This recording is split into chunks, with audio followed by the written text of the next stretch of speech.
नास्ति ध्यानं समम यज्ञम, नास्ति ध्यानं समम दानम, तस्मात् ध्यानं समाचरेत।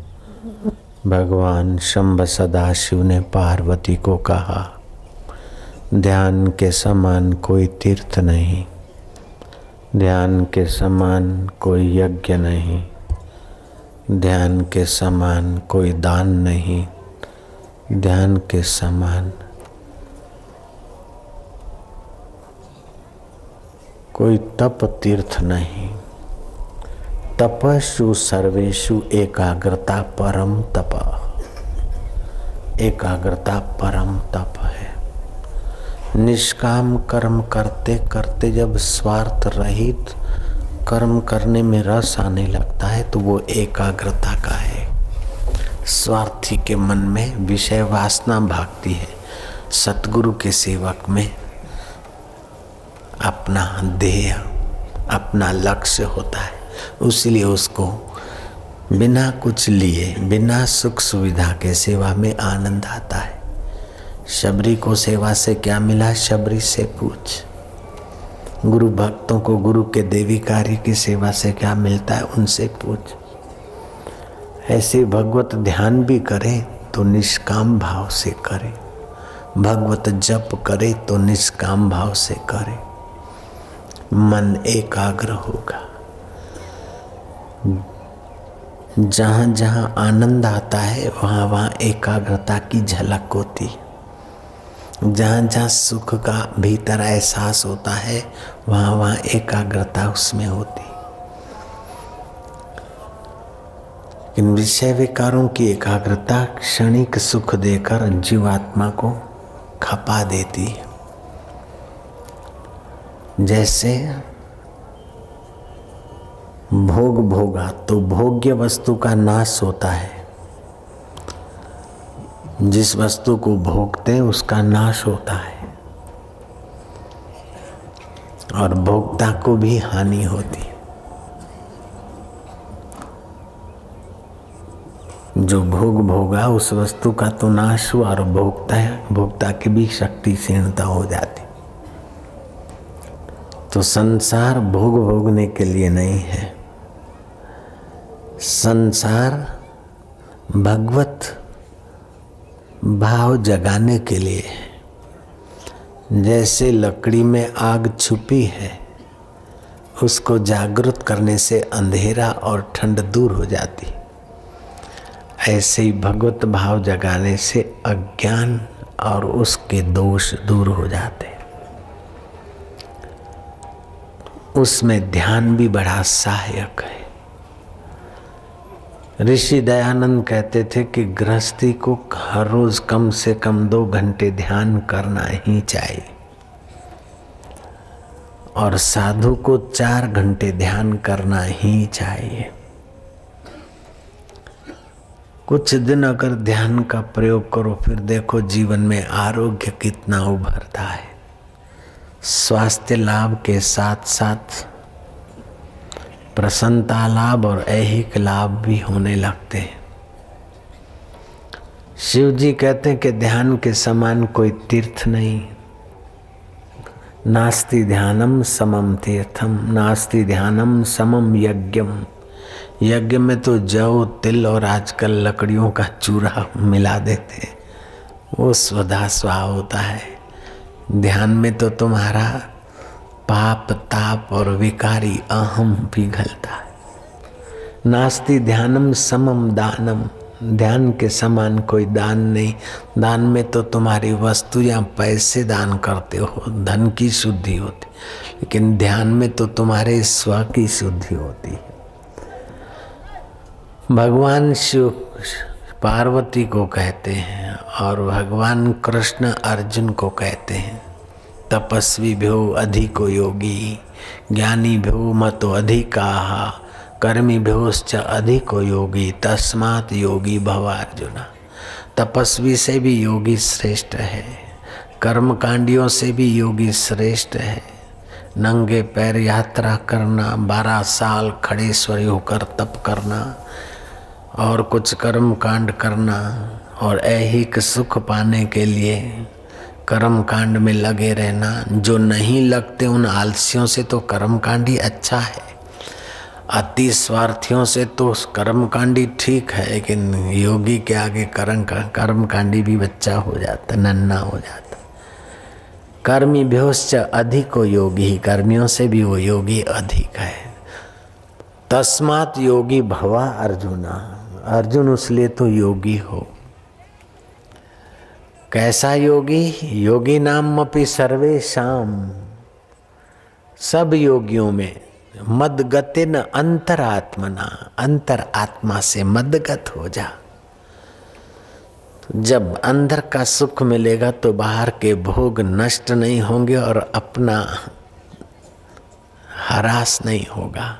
बाहर के भोगों का उपयोग होगा, वस्तु का उपयोग। जैसे भोजन है उसको भोग बुद्धि से खाया, मजा लेने को खाया, तो आप में बीमारी और शक्ति की,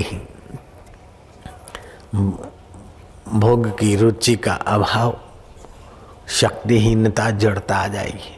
ऐसे ही पति पत्नी का व्यवहार बच्चे को जन्म देने के लिए किया तो हो गए योगी, लेकिन मजा लेने के लिए किया तो हो गए भोगी, कमर तोड़ देगा। से भोजन करने में स्वाद लेने के लिए लग गए, खट्टा खाया तो आगे चलकर लीवर कमज़ोर हो जाएगा। किडनी, लीवर कमज़ोर हो जाएगा तो कचरा निकालेगा किडनी की तरफ, किडनी कमज़ोर, लीवर किडनी कमज़ोर तो हार्ट की बीमारियां चालू। तो ऐसा कोई भोग नहीं कि भोगता को नष्ट न करे। भोग स्वयं भी नाश हो जाता है और भोगने वाले को भी नाश करता है। जरा वघारेलू हो पण गरडा थाओ खबर पड़े है, जरा चरपरा हो, जरा ऐसा हो, तो ये जगत का जो जीवा का सुख है या और कोई इंद्री का सुख है वो भोक्ता को नाश करता है, लेकिन भगवान के ध्यान का सुख है वो भोक्ता को भगवानमय बना देता है, भोक्ता को भगवत रस सुख है। सत्संग, मेरे गुरुदेव कहा करते थे कि सत्संग कैसे सुनना चाहिए कि जैसे अपनी निंदा सुनते हैं। कोई गाली दे दे तो कैसा याद रखते कि तूने गाली दी थी। कोई अपनी निंदा करता और छुप के कैसा सुनते बराबर। ऐसे सत्संग सुनना चाहिए। तो सत्संग में ये बताता है कि दो चीजें हैं, एक है नित्य, दूसरी है अनित्य, परिवर्तित चीज। तो जो अनित्य है वो मैं नहीं हूं और वो मेरी नहीं है, और जो नित्य है वो मैं हूं और नित्य का मूल स्थान भी मेरा है। इस प्रकार का भाव करें। अनित्य वस्तु, अनित्य शरीर में रहते, अनित्य वस्तु का उपयोग करते हैं, लेकिन अनित्य को हम नित्य बनाने की मेहनत में लगते हैं। पैसे भी बने रहे हैं, चाहे फिर मर जाएंगे तो भी पता है मर गए सब, फिर भी अपने ये बने रहे, ये बना रहे, मकान बना रहे, फलाना बना रहे। अरे भाई ये तो बहता गंगा का पानी है, गोता मार ले तो मार ले। ये अनित्य चीज है। अनित्यानि शरीराणि, सारे शरीर अनित्य हैं। वैभव नहीं व शाश्वत, वैभव शाश्वत नहीं है। नित्य सन्निहितो मृत्यु, हर रोज मौत के निकट जा रहा है शरीर। कर्तव्यो धर्म संग्रह, कर्तव्य है कि धर्म का संग्रह कर ले। जो सारे ब्रह्मांड को धारण कर रहा है उस परब्रह्म परमात्मा के ज्ञान को, परब्रह्म परमात्मा के ध्यान को और परब्रह्म परमात्मा के आनंद और रस को पाले, ये है कर्तव्य। ये कर्तव्य जो करता है उसके बाकी के कर्तव्य अपने आप पूरे हो जाते हैं, और इस कर्तव्य को जो छोड़ता है बाकी के कितने ही कर्तव्य पाले, ठन ठन पाल दे जाता है। जो भी कर्तव्य पाले तो इस कर्तव्य को पूरा करने के लिए पाले। दो प्रकार के कर्तव्य होते हैं। एक होते हैं वास्तविक कर्तव्य, मुक्तात्मा होने के लिए। दूसरा होता है सामाजिक कर्तव्य। मैं बेटा हूं तो माँ की सेवा, बाप की सेवा करना मेरा कर्तव्य है। मैं पति हूँ तो पत्नी को कमा के खिलाना मेरा कर्तव्य है। मैं पत्नी हूँ तो पति को भोजन बना के देना, कपड़ा वपड़ा ठीक ठाक करके देना मेरा कर्तव्य है। मैं बाप हूँ तो बेटों का पालन करना मेरा कर्तव्य। मैं पड़ोसी हूँ तो पड़ोसी का ख्याल रख के अपना घर में शोर बकोर नपा तुला करना मेरा कर्तव्य है। मैं नेता हूँ तो प्रजा का हित करना मेरा कर्तव्य है। ये सामाजिक कर्तव्य है, ऐहिक कर्तव्य। दूसरा कर्तव्य है, ये जीवात्मा वास्तव में परमात्मा का है, तो जो कुछ करे उस परमात्मा को प्रसन्न करके परमात्मा को पाने के लिए करे। माँ की सेवा कर ले, लेकिन माँ की मिल्कत, बाप की मिल्कत मुझे मिल जाए, ऐसा नहीं। अपना कर्तव्य पाल ले। किस लिए वो कर्तव्य, ऐहिक कर्तव्य इसलिए पाले कि परमार्थिक कर्तव्य पूरा करने में सफल हो जाए। अगर ऐहिक कर्तव्य पालने का व्यवस्था नहीं है तो परमार्थिक कर्तव्य पालने में लग जाए तो ऐहिक कर्तव्य उसका अपने आप पूरा हो जाता है। संतों के कार्य आप संवारिया राम राजे। जिसके वासनाओं का अहंकार का अंत हुआ वे संत हैं, उनके कार्य भगवान खुद संवार लेते हैं। ध्रुव पिता को कहे बिना ही चला गया, माँ को कहे बिना ही चला गया। कर्तव्य था कि 5 साल का ध्रुव माँ बाप की आज्ञा लेके जाए, माँ बाप की निगाहों में रहे, लेकिन मुख्य कर्तव्य पालने लग गया तो लग गया। गौण कर्तव्य अपने आप पूरे हो गए। मीराबाई का कर्तव्य था पति की आज्ञा पाले, देवर की आज्ञा में रहे, कुल धर्म के अनुसार चले, लेकिन मीरा लग गई मुख्य कर्तव्य में तो बाकी के गौण कर्तव्य सब स्वाहा। तो मुख्य कर्तव्य जीवात्मा का है कि अपने नित्य स्वभाव परमात्मा स्वभाव को पाने का जतन करे। ये अनित्य शरीर है, अनित्य संबंध है, अनित्य भोग है। जैसे स्वप्न बदलता रहता है ऐसे संसार बदलता रहता है, लेकिन इस बदलाहट को जो देखता है वो आत्मा नहीं बदलता है। जो आत्मा नहीं बदलता है उस नहीं बदलने वाले को जान के उसमें स्थित हो जाए, और जो बदलता है उसमें से आसक्ति निकाल दे, दोनों हाथ में लड्डू, उसका संसार का व्यवहार भी बढ़िया हो जाता है और भगवत प्राप्ति भी हो जाती। जो काम करे तत्परता से करे, बेदरकारी नहीं, पलायनवादिता नहीं। तो स्वस्व कर्मणाभ्यर्च, अपने अपने कर्तव्य से ही भगवान की अर्चना करो। माई है तो अपने महिला कर्तव्य से, भाई है तो अपने कर्तव्य से।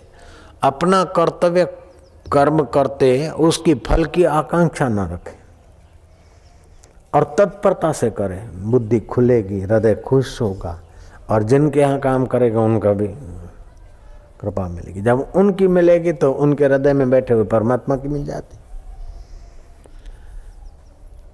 तो एक है कर्म योग, दूसरा है ध्यान योग, तीसरा है ज्ञान योग। अब ध्यान योग, ध्यान भी कई प्रकार का होता है। कुछ ऐसा ध्यान होता है कि पतंजलि योग दर्शन के अनुसार नाड़ी शुद्धि करके आसन प्राणायाम धारणा ध्यान समाधि। दूसरा ध्यान इस जमाने में आसान ध्यान है कि अपनी सोई हुई चित्त शक्ति जागृत हो जाए। वो जागृत हो जाए तो फिर ध्यान करना नहीं पड़ता है, ध्यान होने लगता है। जो ध्यान होने लगता है उसमें रस भी आता है और गलती की भी संभावना नहीं। जो किया जाता है उसमें रस जल्दी नहीं आता है, कर्ता बना रहता है, उसमें गलती होने की भी संभावना है। और वो ध्यान किया सफल हो गया तो अहंकार आने की भी संभावना है, विफल हुआ तो निराश होने की भी संभावना है। लेकिन भगवत शरणागति योग करके ध्यान जो है वो भगवत कृपा से, गुरु के द्वारा भी वही भगवान की कृपा। तो भगवत कृपा से जब हमारी सुषुप्त जीवनी शक्ति जागृत होती है तो ध्यान होने लगता है। वो ध्यान जब होने लगता है, जैसे श्वासोश्वास आप लेते छोड़ते तो थक जाएंगे, लेकिन जो चल रहा है तो 24 घंटे श्वास चल रहा है, आप थकते नहीं। उंगली अंगूठे से मिलाकर बैठो ज्ञान मुद्रा करके, लेकिन वो 24 घंटे नहीं रहेगी, थक जाएंगे आप, खुल जाएगी। श्वासोश्वास 24 घंटे चल रहा है, थकान नहीं लगती, स्वाभाविक। ऐसे जो स्वाभाविक है उसमें खतरा भी नहीं, थकान भी नहीं। श्वास अंदर लिया छोड़ा तो थक जाएंगे, लेकिन स्वाभाविक चल रहा है तो कोई थकना। जैसे गर्भिणी है तो गर्भ की रक्षा की वृत्ति उसकी स्वाभाविक चलती रहती। बालक है 8 महीने 9 महीने का तो उसका चित्त बार बार उधर अपने आप जाता है, अथवा उल्टा स्त्री का मन पर पुरुष पर बार बार जाता है। ऐसे जब एक बार ध्यान का चस्का लग जाए तो मन बार बार उस परमेश्वर में जाता है। जब बार बार उधर जाता है तो अनित्य संसार का आकर्षण मिट जाता है और नित्य वस्तु का रस बढ़ जाता है।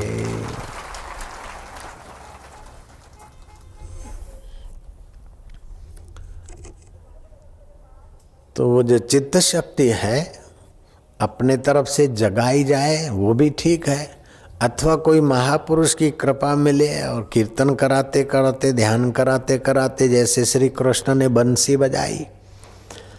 शरद पूनम की रात को जो अधिकारी होंगे वही बुलाए जाएंगे, उन्हीं को सुनाई पड़ेगी बंसी और वही बुलाए जाएंगे और उन्हीं को पिलाई जाएगी। तो जो अधिकारी ग्वाल गोपियाँ आदि थे उन्होंने बंसी सुनी और पहुँचे और श्री कृष्ण ने बंसी का निमित्त करके नूरानी निगाहों से वह रस पिलाया। तो उनके अंदर तो था, जागृत हो गया। जैसे पानी तो धरती में है, बोर करते तो कभी थोड़ा पड़ोस के बोर से लाना पड़ता है, फिर तो अपने बोर से हजारों गैलन पानी निकले। ऐसे ही शुरू में थोड़ी शक्तिपात के द्वारा, गुरु कृपा के द्वारा वो रस मिल जाता है, फिर तो वो अंदर का छुपा हुआ रस उभरता है। फिर मन उधर बलात् अपने आप चलने लगता है। जैसे रामकृष्ण परमहंस के पास नरेंद्र गए, विवेकानंद ने कहा कि मुझे भगवान का दर्शन करना है। महाराज जी आपको हुआ है? बोले हाँ मेरे को हुआ है। बहुत जगह पर घूमे, कईयों के पास गए कि आपको भगवान का दर्शन हुआ? मेरे को करना है। अच्छा, बहुत अच्छा लड़का है भाई, शाबाश है, ये है। वो मस्का मारने लग जाते थे। होता नहीं है ना, तो किसी की हिम्मत नहीं कि बोले कि हाँ मेरे को दर्शन हुआ है। रामकृष्ण ने कहा हाँ मेरे को हुआ है। तो बोले मेरे को आप करा सकते हैं? कि हाँ क्यों नहीं। तो बोले महाराज कृपा करिए। तो बोले चलो कमरे में गए। बोले बुशर्ट उतारो। अब वो शक्तिपात करने के लिए बुशर्ट उतरवाने की कोई ज़रूरत नहीं, कमरे में जाने की कोई विशेष ज़रूरत नहीं। जहाँ भी बैठे ध्यान का वातावरण अनुकूल हो तो हो जाता है। लेकिन रामकृष्ण ने देखा कि ये विचारवान है, बुद्धिमान है, तो श्रद्धावान है कि नहीं, इसलिए चेक करने के लिए कहा कि अच्छा खमीस उतारो। तो बुशर्ट उतारी। रामकृष्ण ने नज़र डालते हुए दोनों हाथ पकड़े और अपने पैर का अंगूठा हृदय पर स्पर्श कर दिया तो उनका जागृत हो गई कुंडली शक्ति और शरीर में कंपन होने लगे। कभी हंसी आए, कभी रुदन हो। नरेंद्र लिखते हैं कि मेरे को ऐसा सब अनुभव होने लगा, फिर तो मैं दक्षिणेश्वर बार बार जाता, लेकिन मुझे लगा कि ये बाबा ने, पागल जैसे महाराज ने मेरे को क्या कर दिया, अब नहीं जाऊंगा। फिर भी वो रस ऐसा कि बार बार उधर मुझे को ले जाए, फिर भी सोचूं कि अब नहीं जाऊंगा, फिर भी बार बार जाता, क्योंकि वो रस ऐसा था। भाइयों, अभी जो खेतड़ी के महाराजा घोड़े खोलकर रथ मेरा खींच रहे और मेरे स्वागत में लगे हैं, ये मेरी विद्या का फल तो मेरे से भी बड़े बड़े विद्वान काशी में अभी हैं। मुझे बेच के चने खा जाएं ऐसे बड़े बड़े धुरंधर विद्वान हैं मेरे साथ पढ़े, और मुझे पढ़ाने वाले भी तो अभी धरती पे हैं। उनका इतना स्वागत नहीं, मेरा हो रहा है, तो ये मेरा स्वागत नहीं, मेरे रामकृष्ण देव की कृपा का स्वागत है, मेरे गुरुदेव के प्रसाद का स्वागत है।